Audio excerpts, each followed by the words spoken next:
Alhamdulillah nahmaduhu wa nasta'inuhu wa nastaghfiruhu wa nu'minu bihi wa natawakkalu alayhi wa na'udzu billahi min shururi anfusina wa min sayyiati a'malina man yahdihillahu fala mudilla lahu wa man yudlilhu fala hadiya lahu wa ashhadu an la ilaha illallah wahdahu la sharika lahu wa ashhadu anna Muhammadan abduhu wa rasuluhu amma ba'd.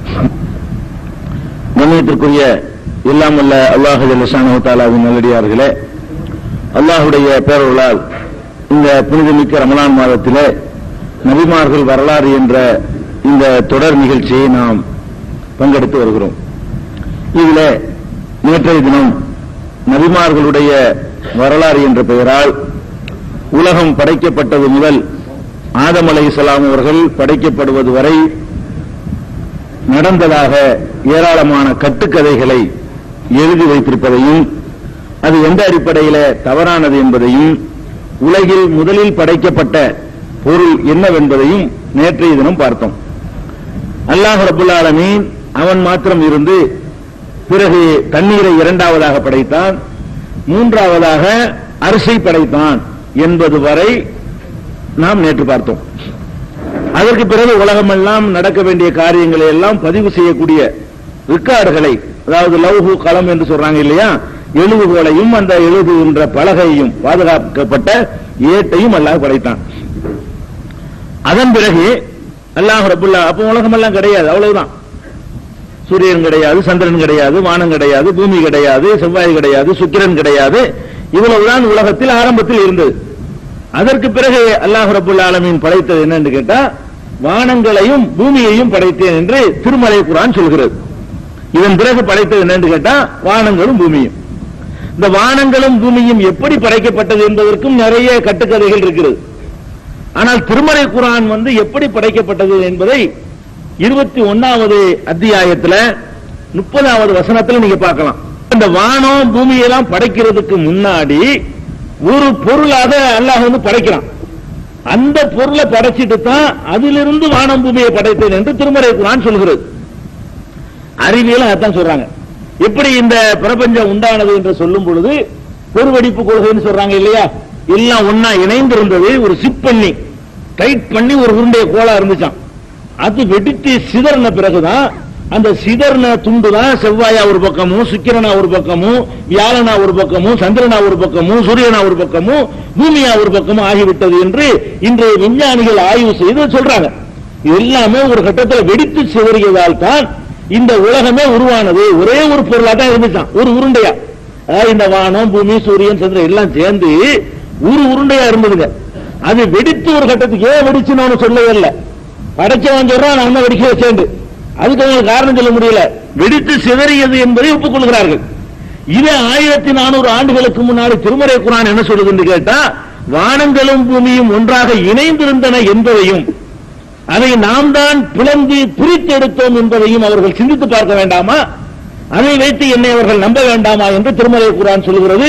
இந்த வசனத்தை வாசித்து விட்டு இஸ்லாத்திற்கு வந்த விஞ்ஞானிகள் ஏராளம் பேர் இந்த வசனத்தை பார்த்துவிட்டு, இவ்வளவு காலம் ஆராய்ச்சி பண்ணி கண்டுபிடிச்ச ஒரு விஷயத்தை 14 நூற்றாண்டுக்கு முன்னாடி ரொம்ப சிம்பிளா எல்கேஜி மாதிரி ஒரு சொல்லிட்டு போயிருக்கார் முகமது நபி. கண்டிப்பா அவருடைய சொந்த வார்த்தையா இருக்க முடியாது, கடவுளுடைய வார்த்தையாகத்தான் இருக்க முடியும் என்று திருமலை குர்ஆன் சொல்கிறது. இப்படி பிளந்து எடுத்த உடனே என்ன ஆகுது தெரியுமா? தூசு படலமாக அப்படியே நிக்குது. அந்த தூசு படலங்கள் தான் என்ன செய்யுதுன்னு கேட்டா, கொஞ்சம் கொஞ்சமா திரண்டு திரண்டு திரண்டு ஒவ்வொரு பொருளாக உண்டானது என்றும் சொல்கிறார்கள். அல்ல அதையும் சொல்லி காட்டுகிறான். சும்மஸ்தவா இலசமாகி ஒழிய துகானும், பிறகு வானத்தை படைத்தான், அது அப்போது புகை மண்டலமாக தூசு படலமாக இருந்தது என்று அல்லாஹ் சொல்லி காட்டுகிறான். அப்ப இந்த வானம் பூமி எல்லாம் சேர்ந்து ஒன்னா இருந்து அது ஒரு வெடிச்ச வெடிப்புல ஒரு பக்கம் சூரியன், ஒரு பக்கம் சந்திரன், ஒரு பக்கம் செவ்வாய், அதுவா உண்டாவது இல்ல. அப்படி அல்லாஹ் பண்றான் ப்ரோகிராம், அவ்வளவுதான். அல்லாஹ் ரப்புல் ஆலமீன் ஒரு பொருளை படைச்சு அதை ஒரு அடி அடிச்சோட உங்களை துண்டாக்கி விட்டு செதற விட்டோட அத்தனை பொருள்களாக அது காட்சி தருகிறது என்று உலகம் விஞ்ஞானம் சொல்லுது. அப்படிதான் திருமறை குர்ஆன் சொல்கிறது. அப்ப வானம் பூமி எல்லாத்தையுமே இந்த வெடிப்பின் மூலமாக அல்லாஹ் படைக்க செய்றான். ஒரு பொருளை முதல் படைக்கிறான், அதுல விளம்பிருப்ப எல்லாம் சேர்ந்து இருந்தனன்னு சொன்னீங்க என்று சொன்னா அதுக்கு என்ன அர்த்தம்? இந்த வானம் பூமி எல்லாம் சேர்ந்து வேற ஒரு பொருளா இருந்துச்சுன்னா அது அல்லாஹ் படைக்கிறான்னு அர்த்தம். இந்த வானம் பூமிக்கு முன்னாடி எதை படைக்கணும்? எதிலிருந்து பிரித்து எடுக்க போகிறானோ அந்த மெட்டீரியலை படைக்கணும். இப்ப அல்லாஹ் ரப்பல் ஆலமீன் இந்த அரசு இதெல்லாம் படைச்சு முடிச்ச பிறகு ஒரு உருண்டையை படைக்கிறான். அந்த உருண்டை தான் எல்லாத்தையும் அடக்கி வச்சிருந்தது. அதை வெடிச்சு சதுர விட்டு ஒவ்வொரு உருண்டையா அந்த இடத்துல நிக்குதுன்னா அதை முதல் படைச்சிடறோம். அதுல இருந்தா எல்லாமே இந்த செய்தி பிரிஞ்சு வருகிறது. இதை திருமறை குர்ஆன்ல நீங்க 41வது அத்தியாயத்துல 11 தூசு படலமா இருந்துச்சுன்னு இன்னைக்கு சொல்றாங்க பாருங்க. அது அப்படி சொல்லக்கூடிய காட்சியை 41வது அத்தியாயம் 11வது வசனத்தில் பார்க்கலாம். இதுக்கப்புறம் இந்த வானம் பூமியை இப்ப வெடிச்சு செதறினவுன பூமி பூமி ஆயிருமா? வெடிச்சு செதறின பிறகு அதுல நிறைய செட்டிங்கள் பண்ண வேண்டியிருக்கு. ஒரு நாள்ல எல்லாம் உண்டாகாது. அதுக்கு அல்லாஹ் எப்படி சொல்லி காட்டுறான்னு கேட்டா, இந்த வானம் பூமிகள் எல்லாம் படைப்பதற்கு எவ்வளவு நாட்கள் ஆகிவிட்டன என்பதையும் திருமறை குர்ஆன் பேசுகிறது. இந்த வானம் பூமியெல்லாம் படைக்கிறதுக்கு எவ்வளவு நாள் தேவைப்பட்டுச்சு என்று சொன்னால் திருமறை குர்ஆன் பல இடங்கள்ல இதை பற்றி பேசுகிறது. எப்படி பேசுகிறது என்று சொன்னா, வானம் பூமி எல்லாத்தையும் படைப்பதற்கு 6 நாட்கள். இந்த இடத்துல 2 விதமான கருத்துக்களை இந்த சொல்லுக்கு அறிஞர்கள் தருகிறார்கள். 2 கருத்துக்குமே இந்த சொல்லு இடம் தருது. என்ன 2 கருத்துன்னு சொன்னா, ஒரு நாள் என்று நம்ம சொல்வதாக இருந்தால் ஒரு 24 மணி நேரத்தை கொண்டதான் ஒரு நாள். அது ஒரு இரவு இருக்கணும், ஒரு பகல் இருக்கணும். அது மாதிரியாக ஒரு 24 மணி நேரம் கடந்து போயுமானால் அதைத்தான் ஒரு நாள் என்று சொல்லுவோம். ஒண்ணுமே படைக்கிறதுக்கு முன்னாடி எப்படி 6 நாள் இருக்கும்? அதாவது சூரியன் சந்திரன் படைச்ச பிறகுதான் நாளே வரும். நாள் என்று வருவதாக இருந்தாலும் அதுக்கு முன்னாடி என்ன வரணும்? பூமி முதல்ல இருக்கணும், சூரியன் இருக்கணும், அது சுத்தணும். அதுக்கு பிறகுதான் நாளுங்கிற பேச்சை பேச முடியும். அப்படிங்கிறதுனால இந்த 6 நாள் என்பதை நம்ம 6 நாள் செய்யக்கூடாது, எடுத்துக்கொள்ளக்கூடாது. ஐயாம்ங்கிற இந்த சொல்லுக்கு அரபு இலக்கணத்திலையும் அரபுடைய இலக்கியங்களையும் எடுத்து பார்த்தீங்கன்னா யுகம் என்ற அர்த்தமும் இருக்கிறது, நாள் என்கிற அர்த்தமும் இருக்கிறது. ஐயாம்ங்கிற யௌம் என்பதனுடைய பன்மை ஐயாம். யௌம்னா நாள், ஐயாம்னா நாட்கள். இந்த யௌம்ங்கிற வார்த்தையை நீங்க அரபு மொழி அகராதியை பற்றி பார்த்தாலும் சரி, அரபு மொழியில சங்ககால இலக்கியங்கள் இருக்கும் இல்லையா, அந்த இலக்கியங்கள் எடுத்து பார்த்தாலும் சரி 2 அர்த்தத்தில் அந்த சொல் பயன்படுத்தப்படுகிறது. ஒன்னு இந்த 24 மணி நேரங்களை கொண்ட நாள். இன்னொன்று ஒரு யுகம். யுகம்னா பல லட்சக்கணக்கான வருஷங்களை கொண்டது. ஒரு நீண்ட நெடிய காலகட்டம் இருக்கு பாருங்க, லட்சக்கணக்கான வருஷங்களை கொண்ட ஒரு நீண்ட காலத்தை ஒரு யுகம் சொல்றாங்க. அப்ப யுகம் யுகமாக சொல்றாங்க இல்லையா, அந்த யுகம் என்ற அர்த்தத்திலையும் ஐயாம் என்பதை பயன்படுத்துவார்கள் அரபு மொழியில. இப்ப நம்ம என்ன பண்ணணும் கேட்டா, இந்த அல்லாஹ் சொல்லக்கூடிய அந்த நேரத்தில் இந்த நாள் இருக்கல, இந்த 6 நாளை எடுத்துக்கொள்வதா அல்லது அந்த 6 நாளை எடுத்துக்கொள்வதான்னு கேட்டா, வானம் பூமியை படைக்கிறதுக்கு முன்னாடி இந்த 6 நாள் இருக்காதுல. வானம் பூமி சூரியன் சந்திரன் படைக்கிறதுக்கு முன்னாடி நாம் எந்த நாளை நாள் என்று சொல்கிறோமோ இந்த நாள் அப்ப கிடையாது. அதனால அல்லாஹ் யுகம்ங்கிற கருத்தை தான் தருகிறான் என்று சொல்லி இந்த 20ஆம் நூற்றாண்டுல இல்ல, இப்னு கஸீர் மாதிரியான திருமறை விரிவுரையாளர்கள் 700 ஆண்டுகளுக்கு முன்பு எழுதியவர்களே இந்த கருத்தை சொல்றாங்க. புதுசு கருத்து ஒண்ணு இல்லை. ஐயாம் என்பதற்கு யுகம் தான் சொல்லணும். அப்படின்னா என்ன அர்த்தம்? இந்த வானம் பூமிகள் உருவாவதற்கு 6 யுகங்கள் கடந்தன என்று லட்சக்கணக்கான வருடங்களை கொண்டு உருவம். அப்படி 6 யுகங்கள் கடந்து போன பிறகுதான் இப்படி ஒரு செட்டிங் வந்துச்சு என்று சில விரிவுரையாளர்கள் சொல்கிறார்கள். இந்த கருத்து அறிவியலுக்கு அப்படியே ஒத்து வருது. வெடிச்ச உடனே பூமி ஆகல, வெடிச்ச உடனே பூமி ஆயிரல, வெடிச்சு 50 லட்சம் வருஷம் அளவுக்கு ஆன பிறகு அங்க தூசி துகள்லாம் ஒண்ணு சேர்ந்து அப்படி சேர்ந்து சேர்ந்து சேர்ந்து சேர்ந்து இவ்வளவு பெருசா இருந்து அப்புறம் இவ்வளவு பெருசாகி அப்புறம் இவ்வளவு பெருசாகி அங்க மூலம் சேரணும்ல, அங்கங்க கிடக்கிற தூசி துகள்லாம் ஒன்னா சேர்ந்து சேர்ந்து சேர்ந்து இப்ப நம்ம உட்கார்ந்து இருக்கிற அந்த பூமி இருக்க இது உருவாவதற்கு 50 லட்சம் வருஷம் வரைக்கும் ஆகிவிட்டது என்று சொல்கிறார்கள். அப்ப அந்த மாதிரி நீண்ட நெடுங்காலத்திற்கு பிறகு உண்டானது என்ற கருத்தை இப்ப உள்ளவங்க சொல்றாங்க.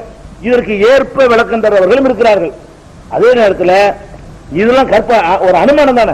இப்படி லட்சக்கணக்கான யாரு பார்த்துட்டு வந்தா இப்படித்தான் இருக்க வேண்டும் என்று ஒரு அனுமானங்கள் தான், சில தற்கரீதியான சில வாதங்களை வைத்துக் கொண்டுதான் சொல்றார்கள். அதனால அதை ஓரம் கட்டிட்டு 6 நாள் வச்சுக்கலாம். ஏன்னா அல்லாஹ் சொல்லும் போது நம்ம நாள் வந்துருச்சுல, அல்லாஹ் படைக்கும் போது நாள் இல்லாட்டாலும் இத குர்ஆன்ல நமக்கு சொல்றான்ல, அப்ப நாள்னா என்னன்னு உங்களுக்கு வழங்கி இருக்குல்ல, இவ்வளவு டயத்துல படைச்சேன்னு எடுத்துக்க வேண்டியதானே. 24 மணி நேரத்தை கொண்ட 6 நாட்களில் படைத்தேன் என்று நேரடி அர்த்தம் கொடுத்தாலும் தப்பு ஒண்ணும் கிடையாது, ஆகிட்டு ஆயிட்டு போயிடும். அல்லாஹ் 6 நாள்ல படைச்சான் என்று கூட எடுத்துக்கொள்ளலாம். அது ரெண்டுமே முரண்பட்டது இல்ல. இந்த சொல்லு ரெண்டுக்கும் இடம் பெறுகிறது. அப்ப அதை பற்றி திருக்குர்ஆன் பேசும் பொழுது 7வது அத்தியாயத்துல 54வது வசனத்தில் அல்லாஹ் சொல்கிறான், இன்ன ரப்பக்குமுல்லாஹு அல்லதி ஹலக ஸமாவாத்தி வல் அர்த ஃபீ சித்தத்தி அய்யாம். அல்லாஹ் தான் வானங்களையும் பூமியையும் 6 நாட்களிலே படைத்தான். இது திருக்குர்ஆனுடைய வசனம் 7:54. இதே கருத்தை 10:3 யூனுஸ் அத்தியாயத்துல 3வது வசனத்தில் அல்லாஹ் சொல்கிறான், இன்ன ரப்பக்குமுல்லாஹு அல்லதி ஹலக ஸமாவாத்தி வல் அர்த ஃபீ சித்தத்தி அய்யாம். வானங்களையும் பூமியையும் 6 நாட்களில் அல்லாஹ் தான் படைத்தான் அப்படின்னு சொல்லி இந்த 10:3 இருக்கிறது. இதே வசனம் அப்படியே 57:4 அதுலயும் இருக்கிறது. இதே 57:4 வசனத்திலையும் ஹுவல்லதி ஹலக ஸமாவாத்தி வல் அர்த ஃபீ சித்தத்தி அய்யாம், வானங்கள் பூமி எல்லாத்தையும் சேர்த்து அல்லாஹ் படைத்ததற்கு எடுத்துக்கொண்ட நாட்கள் 6 நாட்கள் அப்படின்னு 3 வசனத்துல அல்லாஹ் இது சொல்றான். அப்ப 6 நாள்ல வானத்தையும் பூமியையும் படைச்சேன்னு சொல்றான். மற்றதெல்லாம் வானம் பூமிக்கு 6 நாள்னாங்க. வானங்கிறது அது ஒரு பொருள், பூமிங்கிறது அது ஒரு பொருள். இடையில உள்ளவங்களுக்கு அதெல்லாம் என்ன, எத்தனை கேலக்சிகள் இருக்க, எத்தனை சூரியன்கள் இருக்க, அந்த சூரியனுக்கு எத்தனை குடும்பங்கள் இருக்கு, அதுக்கு துணை கோள்கள் இருக்குது, அதெல்லாம் எப்ப படிச்சது, அதுக்குரிய டைம் என்ன அப்படின்னு கேட்டா, அதுக்கு அல்லாஹ் ரப்பல் ஆலமீன் 25வது அத்தியாயம் 59வது வசனத்துல விளக்கம் சொல்றான். அல்லதி ஹலக ஸமாவாத்தி வல் அர்த வமா பைனஹுமா ஃபீ சித்தத்தி அய்யாம், வானங்களையும் பூமியையும் அவற்றுக்கு இடைப்பட்டவர்களையும் சேர்த்து தான் 6 நாள்ல படைச்சேன். வானம் பூமின்னா ரெண்டையும் சொன்னா நடுவுல அடங்கிரும். அதாவது அந்த எண்டை இந்த எண்டையும் சொல்லிட்டா நடுவுல உள்ள எல்லாரும் அடங்கிருவீங்கல்ல, அதுக்கு தான் அல்லாஹ் சொல்றான். இது இந்த எண்டு பூமி, அது அந்த எண்டு, ரெண்டையும் சொல்லிட்டோம்னா ரெண்டுக்கு நடுவுல உள்ள எல்லாத்தையும் படைச்சேன்னு வந்துடும். அப்படிங்கிறதுக்காக 3 இடங்கள்ல வானம் பூமியை 6 நாள்ல படைச்சேன்னு அல்லாஹ் சொல்லிட்டு ஒரு இடத்தில் என்ன செய்யறான்னு கேட்டா, வானத்தையும் பூமியையும் இடைப்பட்டவைகளையும் படைப்பதற்கு எடுத்துக்கொண்ட நாட்கள் 6. அப்ப 6 நாள்ல எல்லாமே முடிஞ்சிருக்கு. வான பூமி மட்டும் கிடையாது. அப்ப வானம் பூமி சூரியன் சந்திரன் எல்லாமே என்னென்ன இருக்குதோ மேல நட்சத்திரங்கள் அம்பட்டும் எல்லாம் படைக்கப்பட்டதுக்கு எடுத்துக்கொண்ட காலம் 6 நாட்கள் என்று திருமறை குர்ஆன்ல இந்த வசனம் சொல்லுகிறது. அதாவது 25:59. இதே கருத்தை 50வது அத்தியாயத்துல 38வது வசனத்திலையும் இப்படி எல்லாம் சொல்லி காட்டுகிறான். வலக்கத் ஹலக்ன ஸமாவாத்தி வல் அர்த், வானங்களையும் பூமியையும் நாம் படைத்தோம், வமா பைனஹுமா அவற்றுக்கு இடைப்பட்டவைகளையும் படைத்தோம், ஃபீ சித்தத்தி அய்யாம் 6 நாட்களிலே படைத்தோம் என்று அல்லாஹ் ரப்பல் ஆலமீன் சொல்லி காட்டுகிறான். இந்த இடத்துல தான் 6 நாள்னு சொல்லிட்டு உமா மஸ்ஸனா மின் லூப், இந்த 6 நாள்ல படைச்சதுனால, இவ்வளவு பிரம்மாண்டமான ஒரு காரியத்தை 6 நாள்ல செஞ்சதுனால நமக்கு எந்த ஒரு சிரமமும் இருக்கவில்லை. அப்படின்னா இது யுகம் இல்லைன்னு விளங்கி போச்சு. இந்த ஆயத்தை வைத்துக் கொண்டுதான் இந்த நான் சொன்னேன்ல, இப்ப அதாவது 50:38 இந்த 50:38 வசனத்தை சான்றாக வைத்துக் கொண்டுதான் இந்த நாள் தான், இந்த 24 மணி நேரங்களை கொண்ட 6 நாள் தான். அதனால யுக லட்சக்கணக்கான வருஷத்துல படைக்கிறதா இருந்தா அதுக்கு எனக்கு சடைவு வரல, எனக்கு அது சிரமமா இல்லைன்னு சொல்ல தேவையில்லை. 6 நாள்ல இதை படைக்கிறதா இருந்தா தான் 6 நாள்ல இவ்வளவு பெரிய சாமான படைக்கிறதா, இவ்வளவு கோள்களையா, இவ்வளவு நட்சத்திரங்களையா, இவ்வளவு செட்டிங்களை பண்றதா எப்படி முடியும் என்று வரும்போது எனக்கு இது பெரிய பிரச்சனை இல்லை அப்படின்னு ஒரு அற்பமா அல்லாஹ் சொல்லி காட்டுவதிலிருந்து 6 நாள் என்றுதான் வைக்க வேண்டும் என்று வேறு சில விரிவுரையாளர்கள் சொல்றாங்க. அவங்க காரணம் இந்த ஆயத்தை காட்டுறாங்க.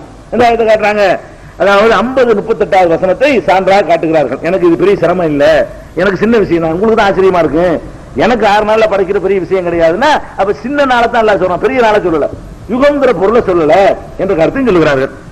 இது வரைக்கும் குழப்பம் இல்லை. 6 நாள்ல வானத்தை படைக்கிறதுக்கும் பூமியை படைக்கிறதுக்கும் சூரிய சந்திரன்களை படைக்கிறதுக்கும் சேர்த்து எடுத்துக்கொண்ட மொத்த காலம் 6 நாட்கள் முடிஞ்சிருச்சா. அதுக்கப்புறம் 41:9 வசனத்துல கொஞ்சம் விரிவாக அல்லாஹ் சொல்லுகிறார். அது கொஞ்சம் பெரிய நிறைய வசனம். 41:9 இருந்து ஆரம்பித்து 49:12 வரைக்கும் அல்லாஹ் என்ன செய்யறான், ஒவ்வொன்னையும் பிரிச்சு சொல்றான். சேர்த்து 6 நாள்னு சொல்லாம பிரிச்சு சொல்றான். அதை கொஞ்சம் கவனிச்சோம்னா கொஞ்சம் தெளிவு நமக்கு கிடைக்கும். குல் நபியை நீங்கள் சொல்லுங்கள், இன்னக்கும் ல தக்ஃபுரூன பில்லதி ஹலகல் அர்த ஃபீ யௌமைனி, பூமியை 2 நாட்களில் படைத்தானே அவனை நீங்கள் நிராகரிக்கிறீர்களா. பூமிக்கு 2 நாள் மைனஸ் ஆகிட்டான்லாம், வானம் பூமி எல்லாம் சேர்ந்து இடையில உள்ளதுல 6 நாள் சொல்லிவிட்டு அப்ப பூமிக்கு எவ்வளவு நாள் தனியா தெரிஞ்சுக்கிற நம்ம ஆசைப்பட்டோம்னு சொன்னா பெரிய குழப்பமெல்லாம் வேண்டியது இல்ல, இந்த 2 நாள் தான் பூமிக்கு அப்படின்னு தான். அல்லாஹ் பில்லதி ஹலகல் அர்த ஃபீ யௌமைனி, பூமியை 2 நாட்களில் படைத்தானே அவனையா நீங்கள் நிராகரிக்கிறீர்கள் அப்படின்னு கேட்கிறான். ஓ தஜ்அலூன லஹு அந்தாதன், அவனுக்கா நீங்கள் இணை கற்பிக்கிறீர்கள். ஸாலிக ரப்புல் ஆலமீன், அவன் தான் அகிலத்தின் அதிபதி அப்படின்னு சொல்லிட்டு வ ஜஅல ஃபீஹா ரவாசிய, அந்த பூமியிலே மலைகளை அவன் நிறுவினான். மின் ஃபௌகியா, மேலிருந்து கீழ் நோக்கி அந்த மலைகளை நிறுவினான். வ பாரக ஃபீஹா, இந்த பூமியிலே பரக்கத்து செய்தான், ஏராளமான பாக்கியங்களை பொழிந்தான். கத்தர பீஹா அக்வாத்தஹா, அதுல உணவுகளை அதுல உள்ள உணவு செட்டிங்குகளை எல்லாம் அல்லாஹ் ஏற்பாடு செய்தான். ஃபீ அர்பஅத்தி அய்யாமின், எல்லாம் சேர்ந்து 4 நாட்கள்ல. என்ன பெரிய பிரம்மாண்டத்தை நம்ம பார்க்கறோம்னு கேட்டாங்க. இப்ப வானம் எவ்வளவு பிரம்மாண்டம், அதுக்கு தான் ரொம்ப நாள் தேவைப்படும். சூரியன் எவ்வளவு பிரம்மாண்டம், சூரியன் வந்து பூமியை விட எத்தனை மடங்கு பெருசு, எவ்வளவு பவர்ஃபுல்லானது, அதுக்கு தான் ரொம்ப அதிகமான நாட்கள் தேவைப்படும் நம்ம நினைக்கிறோம். அல்லாஹ் என்ன பண்றான்னு கேட்டா, பூமியை படைக்கிறதுக்கு 2 நாள், பூமியில உள்ள செட்டிங் பண்றாங்க, அதுல உள்ள உணவு ஏற்பாடு, அதுல உள்ள மற்ற மலைகள் நிறுவுறது, அதுல பாக்கியத்தை பொழிவது, இந்த ஏற்பாட்டுக்கெல்லாம் சேர்த்து 2 நாள். ஆக மொத்தம் இதுக்கு மட்டும் 4 நாள். மீதி உள்ள 2 நாள்ல தான் வானம், சூரியன், செவ்வாய், சுக்கிரன், வியாழன், புதன், மற்ற சூரியன்கள், மற்ற காலக்சிகள் எல்லாம் சேர்த்து படைக்கிறது எடுத்துக்கொண்ட நாள் 2 தான். அப்ப அதிகமான நாட்களை வந்து அல்லாஹ் என்ன செய்யறான், பூமிக்கு தான் எடுத்துறான். பூமியை படைக்க 2 நாள், அதுல உள்ள ஏற்பாடுகள் செய்ய 2 நாள். என்ன ஏற்பாடு, இந்த ஏற்பாடுகளை வந்து எங்கேயுமே கிடையாது.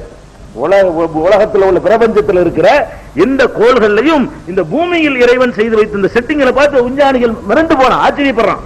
கீழே பாத்தீங்கன்னு சொன்னா அவ்வளவு ஏற்பாடு. என்னமோ மண்ணு நினைச்சுக்கிட்டு இருக்கிறீங்க, இந்த பூமியை வெறும் மண்ணு நினைச்சுக்கிட்டு இருக்கிறீங்க.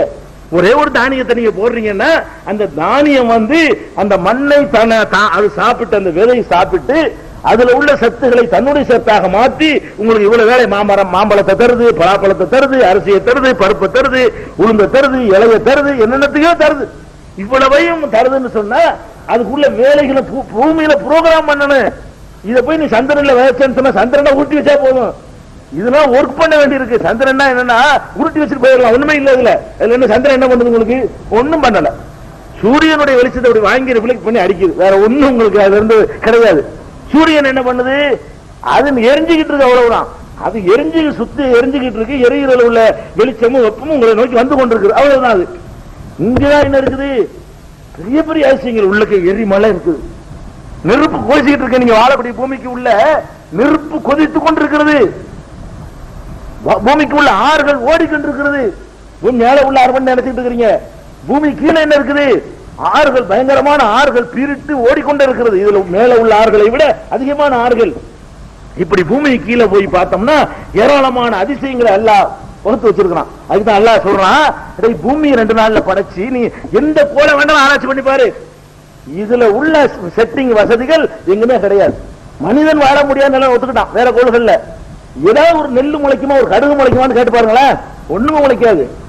எதுவும் எந்த கோள்களிலும் வளர முடியாது.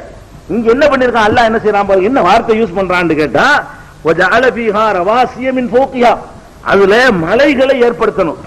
மலை ஏற்படுத்துறதுக்கு எதுக்கு இவ்வளவு நாள்? மலை ஏற்படுத்த சும்மா கிடையாது. மலை ஏற்படுத்துறதுன்னு சொன்னா பூமியுடைய ஒரு குறிப்பிட்ட தூரத்துல ஆழத்துல அங்க வந்து ஒரு எரிமலையை கொதிக்க வைக்கணும். கொதிக்க வச்சு அது கொதிச்சு கொதிச்சு கொதிச்சு கொதிச்சு அந்த கல் என்ன செய்யணும், அப்படியே அதான மலைங்கிறது. இது எத்தனையோ நாட்கள், லட்சக்கணக்கான வருஷங்களா இவனுக்கு அல்லாஹ்வுடைய கணக்குல 2 நாள் சேர்றாது. அல்லாஹ்வுடைய கணக்குல என்ன, அவனுடைய நாள் என்பதுதான் அவனுக்கு இன்ன யோமன் இந்த ரப்பிக்கு கல்பிசனத்தின் விமா தவுத்துன். அல்லாஹ்விடத்துல ஒரு நாள் என்பது உங்கள்ட்ட 1000 நாளுக்கு சமமானதுங்கிறான். அதனால வந்து ரப்புல் ஆலமீன் என்ன பண்றான், பூமியில இருந்து மலைகளை உண்டாக்குறதுக்காக வேண்டி பெரிய வேலை அது. அது கொதிக்க வச்சு அதுக்கப்புறம் மழை வரணும், அப்பதான் இந்த பேலன்ஸ் பூமிக்கு கிடைக்கும். மலைகளை நிறுவுறது ஒரு வேலை. பாரக்க ஃபீஹா, அதிலே நான் பரக்கத்து செய்கிறேன். பரக்கத்துனா என்ன, கண்ணுக்கு தெரியாத அருள் இங்க மட்டும்தான் இருக்குது. அதாவது உங்களுக்கு தர வேண்டிய நெல்லையும் பருப்பையும் பூமிக்குள்ள புதைச்சு வச்சு எல்லாம் தரல, மண்ணை தான் தந்திருக்கிறான். ஆனால் என்ன வச்சிருக்கிறான், அதை வந்து தோரம் பருப்பை மாத்தலாம். நீங்க இருக்கிற இந்த மண்ணை தோரம் பருப்பை மாத்திக்கலாம், நினைச்சா உளுந்தா மாத்திக்கலாம், நினைச்சா அரிசியா மாத்திக்கலாம், நினைச்சா மாங்காய மாத்திக்கலாம், நினைச்சா வெத்திலையை மாத்திக்கலாம், நினைச்சா புகையில மாத்திக்கலாம். மண்ணை நீங்க உட்கார்ந்து இருக்கிற மண்ணை வந்து கஞ்சாவை மாத்திக்கலாம், என்ன வேணாலும் மாத்திக்கலாம். நீங்க உட்கார்ந்து இருக்கிற இந்த மண்ணுல எந்த விதையை போடுறீங்களோ அந்த விதையை அது ஆய்க்கிறோம். அப்ப எவ்வளவு பெரிய பரக்கத்துக்கிறது, மறைமுகமான அருளை இந்த பூமிக்குள்ளே நான் சொரிந்திருக்கிறேன். பாரக்க ஃபீஹா, அதுல பரக்கத்து செய்திருக்கிறேன். கத்தர ஃபீஹா அக்வாத்தஹா, அதுல உள்ள உணவுகளை எல்லாம் நிர்ணயிச்சிருக்கிறேன். எல்லாத்தையும் எல்லா உணவும் உள்ளுக்குள்ளதான் இருக்கு. நீங்க திங்கிற எல்லா உணவும் எங்க இருக்கு, இது உள்ள அவ்வளவு செட்டிங் பண்ணுவதற்கு 2 நாள். அதனால சூரியன் பெருசா நீங்க நினைக்கலாம், அதெல்லாம் வெறும் நெருப்பு கோலத்தோட ஒண்ணும் கிடையாது. சந்திரன் உயரமா இருக்கணும் ஆச்சரியப்படலாம், அதெல்லாம் ஒண்ணுமே கிடையாது. இங்க உள்ள பாக்கியம் வேற எங்கேயுமே கிடையாது. அதுதான் இங்க நம்ம எடுத்து படைக்கிறான்ல, இங்கதான் எல்லா ஏற்பாடுகளையும் பண்ணி இது நம்ம உலகம் உட்கார்ந்து இருக்கோம். அவ்வளவு யாரு, நீங்க எல்லாம் யாரு, நீங்க யாருங்க? மண்ணு தானே. நீங்க ஒரு 50 கிலோ ஒரு மனுஷன் உண்டாயிட்டீங்கன்னா மண்ணுல 50 கிலோ குறைஞ்சு போச்சுன்னு அர்த்தம். நீங்க ஒரு மனுஷன் 50 கிலோ மனுஷன் உலகத்தில் இருக்கிறான்னு சொன்னா 50 கிலோ மண்ணை எடுத்துருக்கிறான், மண்ணை எடுத்து தின்றுக்கிறான். மண்ணை திங்க மாட்டீங்க, நெல்லை திம்பிங்க, அரிசியை திம்பிங்க, சோத்தை திம்பிங்க, அது மண்ணு தானே. அது அந்த நெல் எங்க வந்துச்சுன்னா ஒரு அரிசி தான் 100 அரிசியா வந்துச்சு. நீங்க ஒரு அரிசி தானே போட்டீங்க, 100 அரிசி வந்து மண்ணு தானே 100 அரிசியா மாறுனுச்சு. அப்ப 100 அரிசி வந்தவன அந்த அளவுக்கு அங்க மண்ணு குறைஞ்சிடும். 100 பலாப்பழம் வந்து 100 பலாப்பழம் அளவுக்கு அங்க மண்ணு குறைஞ்சு போயிடும். குறைஞ்சுதான் என்ன செய்யுது, அது வளருது. ஆனா பூமியுடைய மொத்த இடையில கரெக்டா இருப்போம். நம்ம 1 லட்சம் பேர் மக்கள் தொகை 1 லட்சம் கோடி வந்தாலும் பூமியுடைய இடம் கூடாது. நம்மளே பூமி நம்மளே மண்ணு தானுங்க. மண்ணை வேற வடிவத்தில் நின்றுட்டு இருக்கோம். அதனால பூமியில இடம் கூடவே கிடையாது. மனுஷனே இல்லாட்டி பூமிக்கு எந்த இடையோ அதுதான் 600 கோடி மக்கள் இருக்கும்போது இடம். நீங்க 600 கோடி பேர் இருக்கிறீங்களே, 600 கோடி பேர் இடம் பூமிக்கு அதிகமாகுமா? அதிகமாகாது. 600 கோடி பேர் சேர்த்து எவ்வளவு இடையோ அதுதான் வெறும் பூமிக்கு இடம். நீங்க இடம் கூடிருச்சுன்னு வைங்க, அழிஞ்சு போயிருக்கு பூமி. இந்நேரம் வெயிட் தாங்காம 600 கோடி மக்களுக்கு எவ்வளவு இடம் 50 கிலோ போட்டு கணக்கு பண்ணி பாருங்க. வெயிட் தாங்காம போய் சந்திரன்ல மோதி சுக்குனரா போயிருக்கும். கரெக்டா பேலன்ஸ்ல நிக்கிற காரணம் என்ன? எந்த இடம் எல்லாம் வச்சனும் அப்படி இருந்துகிட்டு இருக்கு. அப்ப நம்மதான் மண்ணு. இப்ப மண்ணு நம்மதான் இப்ப மண்ணு நம்மளும் மண்ணுதான், மரமும் மண்ணுதான், மாடும் மண்ணுதான், யானையும் மண்ணுதான், கழுவையும் மண்ணுதான், எல்லா மண்ணு வேற வேற வடிவம் நிற்குது. மண்ணு என்ன செய்யுது? நகர்ற மண்ணு. நம்ம அவ்வளவுதான் பேசுற மண்ணு. இதான் விஷயம். அதெல்லாம் என்ன செய்யறாண்டா கத்தரபிஹா அக்மாத்தஹா உணவு செட்டிங் எல்லாம் நான் செஞ்சேன். ஃபீ அர்பஅத்தி அய்யாமின் 4 நாள் எல்லாம் சேர்த்து பூமியை படைக்க 2 நாள், இது ஒரு 2 நாள் மொத்தம் சேர்த்து 4 நாள்ல படைச்சிட்டு சும்மஸ்தவா இலசமாயி பிறகு நான் வானத்தை நாடினேன். ஒஹிய துஹான் அது புகை தூசு படலமாக இருந்தது. அதை நான் படைத்தேன். 7 வானமா படைச்சேன்னு சொல்லி 41வது அத்தியாயம் 9வது வசனத்திலிருந்து 12வது வசனம் வரைக்கும் அல்லாஹ் விழாவாரியா விளக்குகிறான். அப்ப என்ன விளங்கனே? வானம் பூமி எல்லாம் படைக்க 6 நாளா இருந்தாலும் பூமிக்கு மாத்திரம் 4 நாள், மொத்தம் அவ்வளவுக்கு சேர்த்து 2 நாள். இதான் விளங்கிக்கணும். அதுக்கப்புறம் இன்னொரு ஒரு இடத்துல ஒரு மாறுபட்ட மாதிரியான ஒரு கருத்து தரக்கூடிய ஒரு வசனம் இருக்கிறது குர்ஆன்ல. அதையும் கொஞ்சம் விளங்கிக்கணும். என்ன வருதுன்னு கேட்டா 79வது அத்தியாயத்துல 27ல இருந்து 33 வரைக்கும் படிச்சு பாத்தீங்கன்னு கேட்டா அல்லாஹ் கேட்கிறான், அன்தும் அஷத்து கல்கன் அமிஸ்ஸமாவு பனாஹா ரஃபா சம்கஹா வஸவ்வாஹா வஅக்தஷ லைலஹா வஅக்ரஜ லுஹாஹா வல் அர்ல பாத ذلك தஹாஹா அக்ரஜ மின்ஹா மாஅஹா வமர்ஆஹா வல் ஜிபால அர்சாஹா மதாஅன் லக்கும் வலியன்னாமிக்கும். இது இது ஒரு குர்ஆனுடைய ஒரு 6 வசனங்கள். இதுல என்ன அல்லாஹ் சொல்றான்னு கேட்டா, படைக்கிறதுல நீ ஒரு அற்பத்துல அற்பமா இருக்கிற, உன்னைய படைக்கிறது கஷ்டமா அல்ல வானத்தை படைக்கிறது கஷ்டமா? என்ன பேசுற நீ என்ன சைஸ் வானத்தை ஒப்பிட்டு பாத்தீங்கன்னா இந்த பூமியே ஒரு சின்ன சைஸ், அதுல உன் சைஸ் என்ன இருக்கு? பெரிய இமயமலையில இருக்கக்கூடிய ஒரு எறும்பு லட்சம் துண்டு போட்டா எவ்வளவு பெருசு அவ்வளவுதான் நீ இருப்ப. எறும்பு லட்சம் துண்டு போட்டு அந்த துண்டை கொண்ட இமயமலையில வச்சா உன் சைஸ் என்னவோ அதான் பூமியில உன்னுடைய சைஸ், அதை விட கூட சின்னதா இருப்பீங்க. அல்லாஹ் கேட்கிறான், அன்தும் அஷத்து கல்கன் உன்னைய படைக்கிறது கஷ்டமா அமிஸ்ஸமாவு வானத்தை படைக்கிறது கஷ்டமா? அதையே நான் படைச்சிருக்கிறேன் அப்படின்னு கேட்கிறான். ரஃப சம்கஹா அதனுடைய முகட்டை உயர்த்தி சவ்வாக அதை சீர்படுத்தி வஅக்தஷ லைலஹா வஅக்ரஜ லுஹாஹா இரவு பகலை எல்லாம் ஏற்படுத்திட்டு வல் அர்ல பாத ذلك தஹாஹா அதற்கு பிறகு பூமியை விரித்தான். பூமியை விரித்தாண்டு வருது. அதுக்கு பிந்திதான வானத்துக்கு பிந்திதான பூமி விரித்தாண்டு வருது. இதுக்கு முந்தி என்ன வந்துட்டு இருந்துச்சு? பூமிக்கு அப்புறம் வானம் வந்துச்சுல, பூமிக்கு அப்புறம் வானம் வந்துச்சு. இது வரைக்கும் சொன்ன எல்லா வசனங்கள்லையும் இந்த வசனத்தில் என்ன வருதுன்னு கேட்டா, ஒல் அர்ல பூமியை பாத ذلك இதுக்கு பிறகு தஹாஹா விரித்தான் அப்படின்னு இருக்கு. இதை வைத்துக் கொண்டு போட்டு முரணா இருக்குது. முதல்ல பூமியை படைச்சாங்க, பூமி அதுக்கு பிந்திக்கிறான் அப்படின்னு நினைச்சிட கூடாது. இங்க படைத்தலை பத்தி பேசவே இல்லை. இது ஒரு பெரிய ஆய்வு, வரலாற்று உண்மையே பெரிய அறிவியல் தத்துவத்தை சொல்லக்கூடிய வசனம். இது படைப்பு சம்பந்தமா உள்ளது இல்ல. பூமியை அல்லாஹ் படைச்சு எல்லா செட்டிங்களும் முடிச்ச பிறகு பூமி எப்படி இருந்துச்சு தெரியுமா? பூமி எப்படி இருந்துச்சு அப்படின்னு கேட்டா, இப்ப நம்ம பல கண்டங்கள் இருக்குல்ல, ஆசியா கண்டம், ஐரோப்பா கண்டம், அமெரிக்கா கண்டம், ஆப்பிரிக்கா கண்டம், கண்டம் கண்டமாக பிரிஞ்சிருக்கு பூமி. இந்த கண்டங்கள் எல்லாம் கிடையாது. என்ன கிடையாது? பிரிஞ்சு கிடையாது. எல்லாம் சேர்ந்தாப்புல இருந்துச்சு.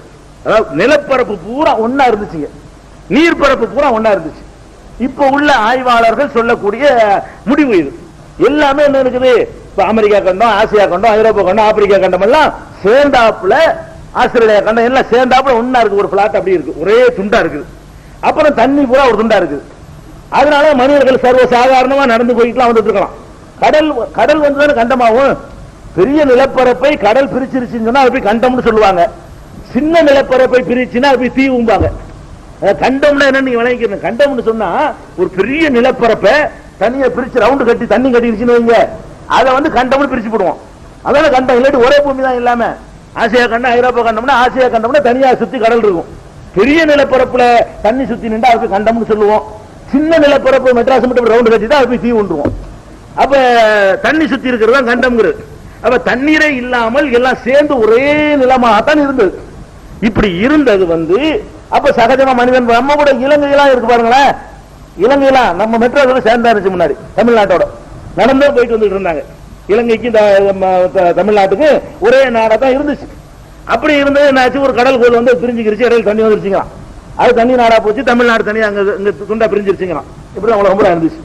இது வந்து பிறகு என்ன ஆகுதுன்னு கேட்டா, என்ன அல்லாஹ் செஞ்ச ஒரு கிஃப்ட் மனிதனுக்கு வந்து கடல்ல ஏறி பிரயாணம் பண்ண உங்களுக்கு தெரியாது. ஒரே பகுதியா இருந்தா தான் எல்லா பக்கம் போவான். இல்லாம பிரிஞ்சு போயிருச்சுன்னு வைங்க, அப்ப எப்படி கடல்ல ஏறி போவான்? அங்கிட்டு உள்ள ஒரு பகுதியில் அல்ல பூமியில ஒரு மனுஷனை படைக்கிறான்.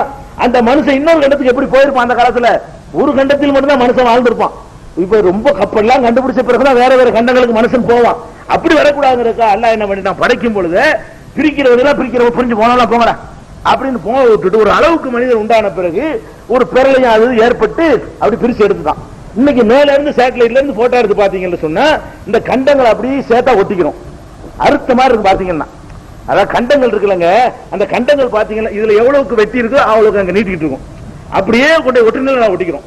நீங்க மேல இருந்து இந்த உலக உருண்டையை பார்த்தாலும் சரி, அல்ல சேட்டலைட் எடுத்து அனுப்புற படத்தை பார்த்தாலும் சரி, அல்லது உங்கள்கிட்ட இருக்கக்கூடிய ஒரு உருண்டையை வச்சு பெரிய உலக உருண்டையை வச்சு பார்த்தாலும் சரி, அப்படி சேர்க்க முடியும் உங்களுக்கு. அப்படி பாத்தீங்கன்னா அப்படி இப்படி கொண்டு சேர்த்து ஒரு பிளாட்டை ஒரு நிலப்பரப்பு ஆக்கிடலாம். அப்படி 1/3 பூரா அப்படி நிலம் ஆகிக்கிறோம், 2/3 பூரா அப்படி தண்ணி ஆகிக்கிறோம். அந்த மாதிரி ஆக்க முடிகிற அளவுக்கு தான் அந்த பூமி இருந்துச்சு. அல்லாஹ் வந்து இந்த பூமியை நீட்டினதை சொல்றான்.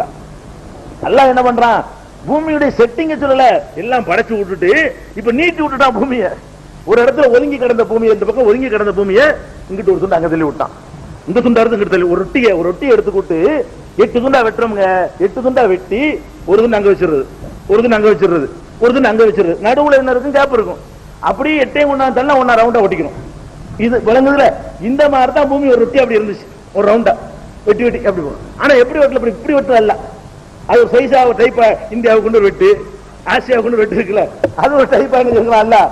அவன் ஒரு வெட்டி விட்டுருக்கான். கண்டங்க இந்தியாவுக்கு அல்லா வெட்டல, கண்டங்களுக்கு அல்லா வெட்டிருக்கான். கண்டங்களை என்ன செஞ்சிருக்கான், அல்லா வந்து வெட்டிருக்கான்.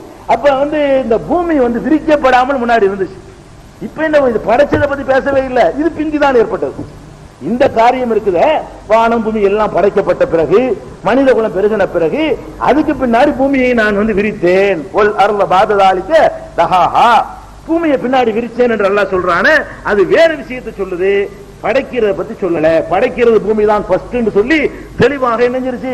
சும்மஸ்தவா இரசமா என்று அல்லாஹ் சொல்றான். பிறகு வானத்தை நாடினான். பூமியை படைச்சுவிட்டு பிறகு வானத்தை நாடினான் என்று சொல்வதனால அப்படி சொல்லக்கூடாது. ஃபர்ஸ்ட் படைக்கப்பட்டது வானம் தான், சாரி ஃபர்ஸ்ட் படைக்கப்பட்டது பூமி தான், பூமியில உள்ள ஏற்பாடுகள் தான், அதுக்கு பின்னாடி தான் வானம் படைக்கப்பட்டுச்சு. பூமி விரிக்கிறது என்பது தனி வேலை, அது பின்னாடி நடந்துச்சு என்பதை நம்ம இதுகள்ல இருந்து வழங்கிக்கிறோம். இது வரைக்கும் உலகத்தை எல்லாம் படைச்சாச்சுங்க, உலகத்தை படைச்சாச்சு. இதுக்கு மேல உலகம் படைக்கிற சம்பந்தமா யாரு என்ன சொன்னாலும் அது கதை தான். குர்ஆன்ல இருந்தும் ஹதீஸ்கள்ல இருந்தும் கிடைக்கிற விஷயம் என்னது, இது வேணா வேற வேற வார்த்தைகளால் கிடைக்கலாம். இந்த சொன்ன செய்திகள் வந்து இந்த நாள் வேற வார்த்தைகளை கொண்டு கிடைக்கலாமே தவிர, இந்த இதுக்கு மேல வெள்ளிக்கிழமை தான் சூரியனை படைச்சான்ல, சனிக்கிழமை வந்து சந்திரனை படைச்சான், புதன்கிழமை வந்து வியாழனை படைச்சான் வேணா விட்டான்னு வைங்க. அட பைத்தியக்காரன் மொத்தமா சேர்த்து 2 நாள் தானே படைச்சிருக்கான்னு கேளுங்க. அதாவது தனித்தனியா யாராவது பிரிச்சு உங்கள்ட்ட கதை விட்டாங்கன்னு சொன்னா என்ன கேட்கணும், மொத்தத்துக்கு சேர்த்து 2 நாள் நீ ஏன்டா வந்து வெள்ளி சனின்னு பிரிச்சுட்டு இருக்கிற, எங்கேயும் கேட்கலாம். அந்த அடிப்படை தெரிஞ்சு வச்சிருந்தீங்கன்னு சொன்னா பாக்கி எல்லாமே புருடா கப்சா கதை அப்படின்னு விளங்கிக்கலாம். இது முடிஞ்சிருச்சு, உலகம் படைக்கப்பட்டு விட்டது. சூரியனை படைச்சா, சந்திரன் எல்லாம் படைச்சு பூமியில் உள்ள செட்டிங் எல்லாம் பண்ணியாச்சு. இதுக்கு அப்புறம் தான் அல்லாஹ் என்ன பண்றான், மனிதர்களை படைக்கிறான். எதுக்கு இந்த வரலாறு, நபிமால்கள் வரலாறு அங்கிருந்து ஆரம்பிக்கிறோம்னு கேட்டா, முதல் மனிதரை நபியா இருக்கிறதுனாலதான். அப்ப ஆதம சொல்லும் பொழுது மனித படைப்புன்னு ஆரம்பிக்க வேண்டியிருக்கு. வேற வேற நபிமார்களை சொன்னா படைப்புல இருந்து ஆரம்பிக்க மாட்டோம். ஆதம் அலைஹிஸ்ஸலாம் இறை தூதர்ங்கிறதுனால என்ன பண்ண வேண்டி இருக்குன்னா, எப்படி இந்த படைப்பு ஸ்டார்டிங், எப்படி மனித உற்பத்தி, அவர் மனுஷனுக்கு வாப்பாவா இருக்காரு, எல்லா மனுஷனுக்கும் பிளஸ் எல்லாருடைய தூதராகவும் இருக்காரு, நபியாவும் இருக்காரு. அப்ப நபிங்கிற அடிப்படையில் சொல்லிட்டு வரும்போது அவர் எப்படி படைக்கப்பட்டாருங்கிறது சேர்த்து சொல்ல வேண்டி வர்றதுனாலதான் அல்லாஹ்வுல இருந்து வந்துட்டோம். நம்ம இதுக்கு வந்துட்டோம், அல்லாஹ் மட்டும் இருந்தா அப்புறம் என்ன இருந்துச்சு, அப்புறம் என்ன இருந்துச்சு, அப்புறம் என்ன இருந்துச்சு, இப்ப எல்லாம் பூமி எல்லாம் படைச்சு முடிச்சாச்சு. அடுத்து என்ன செய்யணும்? மனிதனை படைக்கணும். அந்த மனிதன்ல முதல் மனிதரே நபியா இருந்ததுனால நம்ம ஆதம் அலைஹிஸ்ஸலாத்துல இருந்து நம்ம வரலாறை தூக்கணும். ஆனால் அதுக்கு முன்னாடி ஏன்னா நம்ம ரிப்பீட் பண்ணுவதை தவிர்ப்பதற்காக வேண்டி, திரும்ப திரும்ப சொல்வதை தவிர்ப்பதற்காக வேண்டி நபிமார்கள் என்னங்கிற சில இலக்கணங்கள், சில தகுதிகள், நபிமார்களுடைய டியூட்டி வேலைகள், அதைகளை எல்லாம் ஒரு தொகுத்து சொல்லிட்டோம்னா ஒவ்வொருவருக்கும் திருப்பி திருப்பி நான் சொல்ல வேண்டிய ஒரு மொத்தமா ஆளுகள் நபிமார்கள்னா எல்லாருக்கும் பொதுவான சில அம்சங்கள் இருக்கு. நபின்னா என்ன, அவர் எப்படி நியமிக்கப்படுவாரு, நபிக்கும் அல்லாஹ்வுக்குள்ள உறவு என்ன, மனுஷனுக்கு நபிக்குள்ள டிஃபரெண்ட் என்ன, வித்தியாசம் என்ன, அப்படிங்கிற விஷயங்களை ஜெனரலா நம்ம தெரிந்து கொண்ட பிறகு நபிமார்கள் வரலாறுக்கு போனோம்னு சொன்னா இதுதான் ஒவ்வொரு நபிக்கும் வச்சுக்கணும்.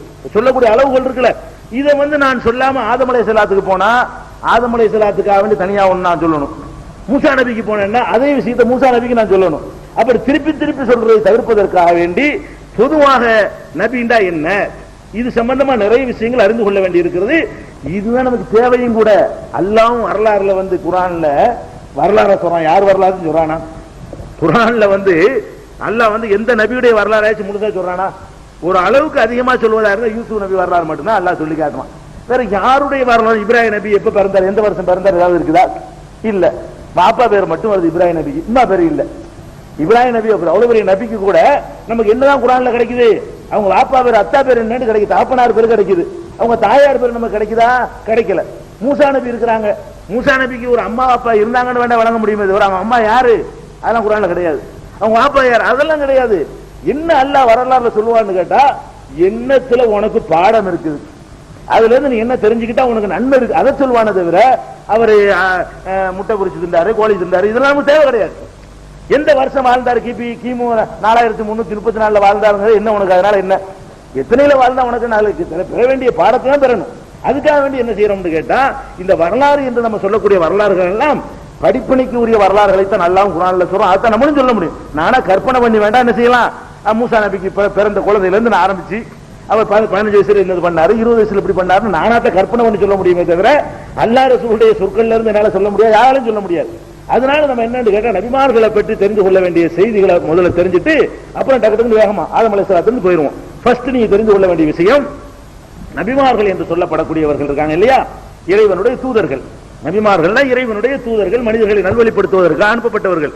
இந்த இறை தூதர் என்ற பொறுப்பு நியமிக்கப்படுறவங்க இருக்காங்க பாருங்க, இந்த பொறுப்பை அடைகிறது இருக்குல்ல, எப்படி அடைவது என்று கேட்டால், எந்த தவத்தினாலையும் எந்த அமல்னாலையும் எந்த தியாகத்தினாலையும் இது கிடைப்பது இல்லை.